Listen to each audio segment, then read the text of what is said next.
Hey everyone, it's time for the latest GoSkills Excel challenge. This month's challenge was submitted by our community member, Ilgar Zarbaliyev. Follow along and see if you can solve it yourself. This month's Excel challenge drops us into the role of sales analyst, providing insight across multiple Excel files worth of data. So, here's a bit of background on this challenge.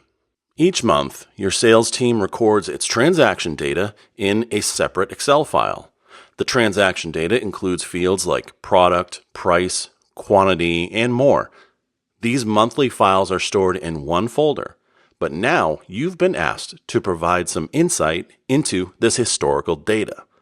Your job is to create dynamic calculations for the following: total sales amount across all months, monthly sales amounts to identify performance trends, 3 top-selling products for each month, and the 3 best-selling products across the entire period. To make this analysis happen, you'll need to combine all the data into the Solution tab, starting from cell A1.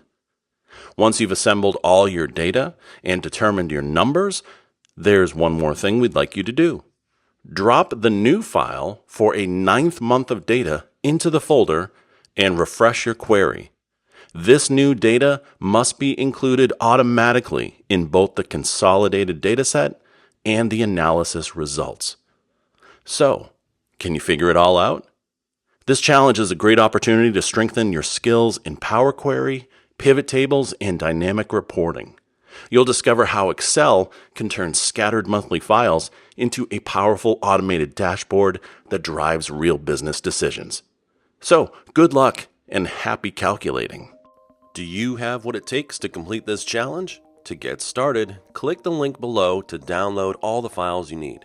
Let us know how you're doing in the comments section.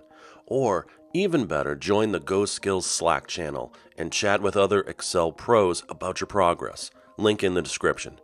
If you'd like to know the solution to this challenge, hit that subscribe button and get notified when the next video drops with all the step-by-step instructions on how to solve it. Good luck, everybody!